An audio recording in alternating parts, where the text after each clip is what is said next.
G'day everybody and welcome to another episode of Automotive Carnage. In today's episode, really, we're just going to fluff around the farm and see what kind of mischief we can get up to.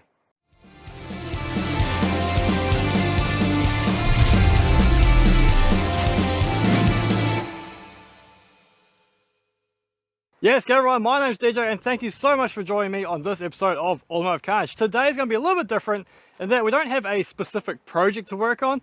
Most of the big projects, the Pacer and some of the other cars I'm working on, are all just waiting for parts. We've got to wait for parts from China, we've got to wait for parts from over east, got to wait for parts to arrive here in WA. So as WA is, it is the state of wait a while. So that's what we're doing. So today I thought I'd just bring you along and bring you along for some of the shenanigans and some of the stuff that I get up to just on a day-to-day basis down here on the farm with when you've got 20 odd cars that you can choose from that all need something being done to them. And the first car we're going to be working on today is this Torana. Some of you will know that we picked up this Torana a few months ago. It's almost a year, I think. We've had this thing just sitting in the paddock here doing absolutely nothing.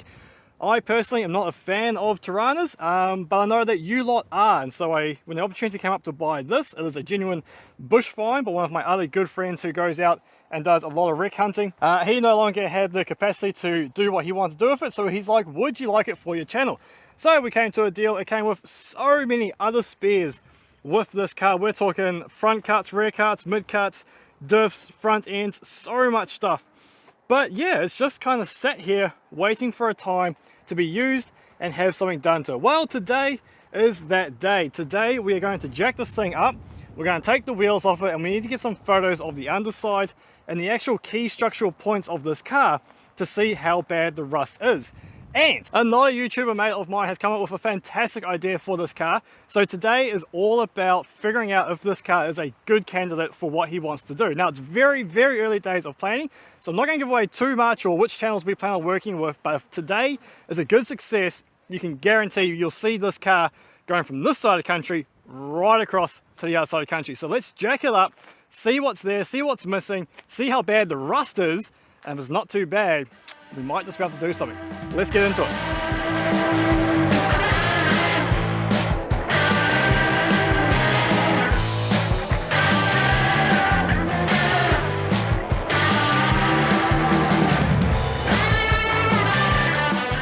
Alrighty, now the Torana is sitting precariously on concrete blocks. Let's take a good look around. Now, full disclaimer, I've already been for a good squiz around this car, so I'm going to show you guys the best and the worst of what I have found. Now, the first thing when you look at this car, I know you're all thinking it, that is a hunk of junk, but just bear with me, because I feel that this Torana actually embodies the idea of DJ Mint perfectly, because from the outside, it looks like utter crap. It's dinged up, it's rusted, the doors are misaligned, the rear doors aren't even there, the interior's gone, half the motor's missing. Why would you even bother, or why would you even consider working on it? Scrap it, get the scrap steel out of it, or use it for spare parts. But we dive a little closer, we look past the rust, we look past the decay and the neglect that this car has suffered over the last God knows how many years in the bush, and we see some true little nuggets. Now, those nuggets lie in the structural components of this car. First off, we have disc brake front end and it's complete. Everything's there to be rebuilt. So that is a fantastic win straight off the bat. Now, if we start following the chassis rails, now we've got a little bit of rust there, which looks like someone's tried pulling a rebar on the front of this, and if it looks more like a weld or a gas gone through there. But the rest of this chassis rail is absolutely fantastic. It is still all intact. Now, yes, it is sunny, so you're going to have to deal with a bit of shadows, sorry, but if we jump over here, this chassis rail all the way through is great. The floor around it is useless. The sills, even the sills actually are in good condition, which is great. There are two main areas that we're worried about. That is one of them. The lower control arm has completely rusted away where it mounts into the rear diff, and the other one's on the other side. So we'll get to that shortly, but we come around and yeah, it's all dinged up, it's squashed, it's beaten up, but doesn't that just add to the character? Like, this car can tell a story and it doesn't need to talk. It's absolutely fantastic. So we come over this side. This side's good. And again, the inner guards, great. No dramas up in here. We've got a little bit of rust back here, but no rust in the dog leg. Now we've got a bit of skim of bog, so it's had some repairs, but you gotta remember this thing is gosh knows how many years old. I actually have no idea what year it is because someone's taken the tags, which sucks. But anyway, we look through here, and again, that chassis rail is squashed, it's beaten, but it's in one piece. The sill is looking fantastic, all right? Now, up the front here, again, as I said, full disc brake front end, which is fantastic. We've got a bit of rust creeping through here, and a little bit back here. But what's great is that is a nice flat. You look at this door and you go, mate, you're off your chops, right? That thing is mangled. Yeah, it's mangled. The door probably is not going to get panel beated out. It's exploded at the front here. It's drooping down. It's not going back into So you think the A-pillars are gone, but no, the A-pillars are actually fantastic. It's the hinges and the door itself that's causing it to be like this, you know? So again, find another door. It's fantastic. It's a 4-door Torana, so parts are going to be a little bit less expensive, I'd say. I won't say easy to find, because obviously the 4 doors were all just crushed and demo derbied and neglected over the years. But at least if a 4-door, the doors should be a little bit cheaper than trying to find the 2-door varieties. So then we look into the engine bay, and yes, half the engine is missing. But there are 2 things that really work in this car's favor. One, it's a Torana, so aftermarket parts are plentiful for this chassis, and finding replacement panels, finding replacement bits and pieces isn't all that hard because everyone loves to restore a Torana. So parts are everywhere. 2, it's a Holden, and specifically it's a Holden that was built in the heyday with that red motor. My gosh, you could put it at the bottom of the ocean for a week, pull it back out, clean it out, and it'll still bloody run. Those things are near on indestructible. Love it or hate it, they will go on the smell of an Audi rag, and they're absolutely fantastic. So all we need to do is find one of the many red motors that was built from the 60s all the way through to the 80s. There's a million of them out there. Whack it in. 138, 161, 186, 202. We've got so many options we can choose from. This car too still has the original gearbox, free on the tree, the dry shaft, and the diff. Now, as you saw, that diff does need a new rear mount, but that's okay, because when I brought the car, I brought a whole bunch of spare parts. I've got about 3 other diff housings that we can use to restore this. So I'm actually getting excited about a Torana, which I thought was something I would never do, ever do. But there is actually a lot of potential in this car because it is structurally sweet. So I'm going to take a whole bunch of photos of this thing. I'm going to send off to my mate and be like, what do you reckon? As obviously it's all going to be his project. I'm all on board. I mean, if we can work together on this for a couple of weeks, we'll stockpile some parts over the coming months. We've got bloody sea containers here we can store parts in for him. We'll stockpile all the bits and pieces that we need. He flies over. We smash this thing out in a couple of weeks. Again, we just need it running, driving, and safe, okay? And then he can drive across the Nullarbor, take it back home to over east. I reckon that's going to be an absolutely fantastic idea. So tell me what you reckon in the comments below. Should we go for it, or is this just a lost cause and we should just crush the Torana and be gone with it? It's useless, mate. It's a mentality in the classic car scene I just cannot stand. Oh, it's dented, it's rusted, it's not worth anything. Get rid of it, that's not a real car. Oh my gosh, mate. We need to save as many of these old cars as we can. Even if they continue to be rat rods, they're still saved. They're still on the road. Let's keep it going. No car is too far gone. I mean, some are. There's a couple of found that bush. Anyway, I digress. So, that's all for the Torana today. Let's move on to something else. I don't know. We'll really change it up. We'll go check out the new Mercedes-Benz we just brought. Now, as you can see, my automotive taste is like a swinging pendulum. We were just working on a 1970s Holden Torana, and now we've got a 1998 Mercedes-Benz C200. Unfortunately, it's not the compressor, so it's not supercharged, but it is still an awesome car. Now, why do we have it, and where did it come from? Well, a friend brought this at auction, salvage auctions here in Perth. Realized it probably wasn't suitable for his purposes. I offered him some money, and he's like, yep, you know what, you can have it. So, now we have a smashed up C200. Why? Why do we have this? Well, quite honestly, the reason is I'm trying to collect all the cars in the world, just all of them. So if you've got a car, just give it to me. No, not really. Why we have it is that we have an amazing event coming up later in the year. It's something that I'm actively planning and something that is going ahead really, really well, but it's still a little too early to give you full details. Come the end of March though, we'll be able to explain to you exactly what we have going on. But what I can tell you is that it involves this beautifully smashed up C200. It involves the racetrack that we have going on the paddock, and it involves quite a few of your favorite YouTubers around Australia. So that's all I'll say for now. Plans are in motion and it's going to be fantastic. And as far as I'm aware,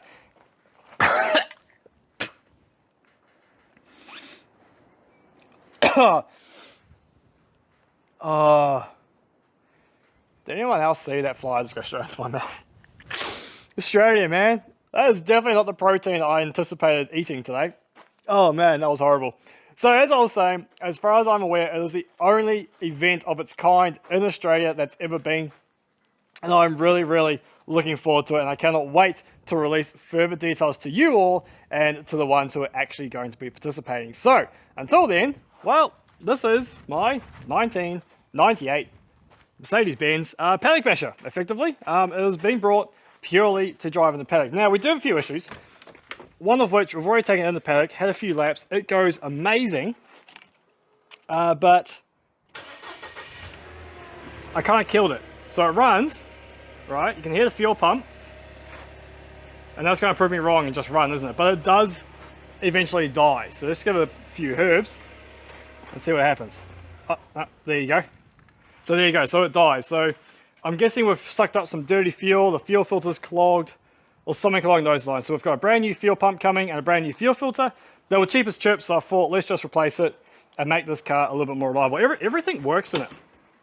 It is just a fantastic car, but it's got too much rust and too much damage that's uneconomic to rebuild and put back on the road. And I'll tell you, man, when you're in the paddock and you're chasing that star, it is amazing. Let's get this up here. All right, so yeah, just a little 4-cylinder, 2-litre. I think it makes about 100, 110 kilowatts at the crank. Would be 150 if it was a supercharged one. Maybe we could find a supercharger. I don't know. Let's see how long this car lasts first. But yeah, really fun to fly around the paddock in this thing. Open diff, so we're going to weld the rear end. It slides around just fantastic. So really happy with this purchase. Let's just make it official. That's right, there goes the pickle sticker. And yeah, can't wait to show you all the plans for this car. So anyway, that's enough playing outside. It's getting up into the 30 degrees here, and it's not very smart to be hanging out in the direct sunlight. So let's head into the shed and work on my my Japanese import. That is my Toyota Crown. All right, so here is yet another example of my absolutely all over the show automotive taste. This is a 2009 Toyota Crown Majesta.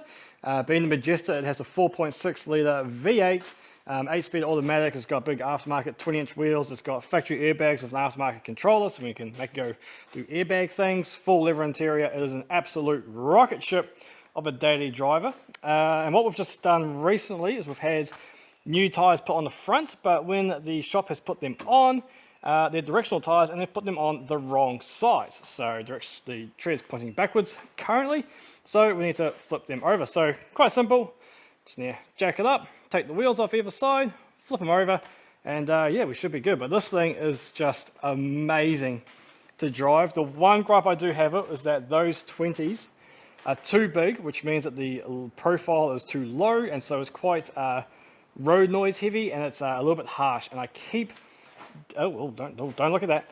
I keep denting that rim on the potholes and causing damage. So we got to downsize the 20s to some 18s to make it more drivable. But yeah, absolutely love this thing. It's got gold badging. It's got the Moldesta lip kit on it, which is really hard to find. So yeah, absolutely in love with this thing as a daily driver. Anyway, jack it up and yeah, let's have some fun with it.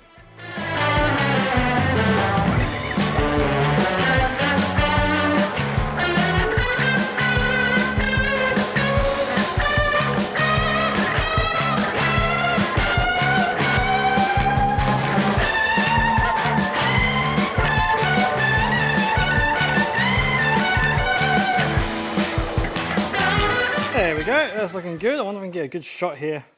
That's the car fully aired out. Absolutely love it. Just got a nice amount of tuck in there. So good, absolutely good.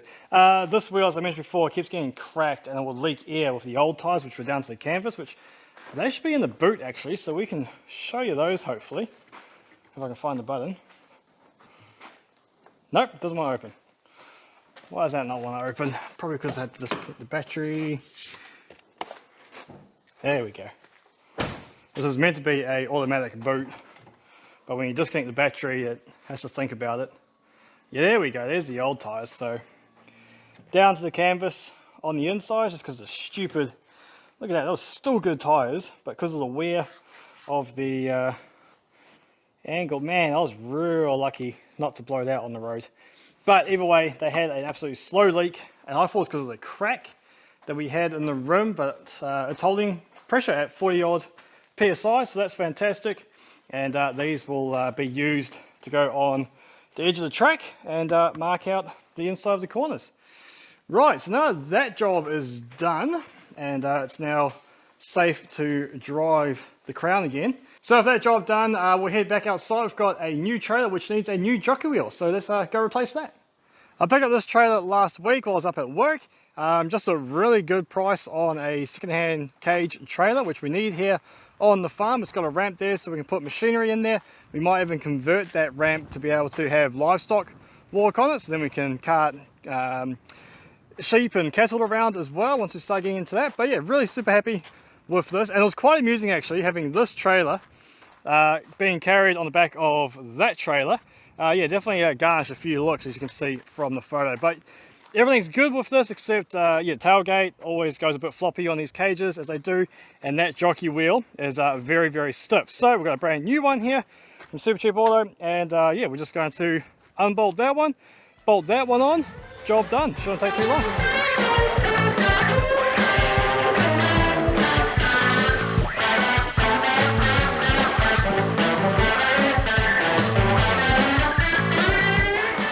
That was surprisingly easy. Actually, using those brackets is a lot quicker and simpler than welding them on like I've got to when I change the jockey wheel on that trailer, which is quite often. Yeah, so I don't think they make brackets big enough for the size of the A-frame that's on that trailer. If they did, I would swap over in a heartbeat, so I hate having to re-weld those jockey wheels on each time. Anyway, that is fantastic. Trailer is now ready to go. Be mainly my wife who uses that. I think that is about all we got for this episode. Those are the major jobs that I need to get done today. Get those photos taken of the Torana, show you guys the new Mercedes-Benz, and yeah, give you a little bit of a clue as to the new event that we have coming up later on this year. As soon as we get more details and more confirmed details on that, I will let you guys know. No doubt it's going to be absolutely amazing. Then yeah, we have to change over the wheels on front of the Toyota Crown, which again is not all that interesting, but just one of those jobs, you know, they've got to be done, and that's what this video is about. Fluffing about down on the farm, down at Automotive Carnage Ranch, and doing what we have to do when I normally don't have a camera out. So we have parts coming for the Pacer, they're still on order. We have parts coming for the Corolla 2. Actually, no, the parts have arrived. Now we've got to figure out how to make them work. And yeah, all that will be coming up in a future episode of Automotive Carnage. If you like this style of video, we're just out and about fluffing around, let me know down in the comments. If you don't like the vlog style, then tell me to shove it, and put down in the comments as well. Otherwise, we'll be back next week with another video. Catch you guys then. See you later.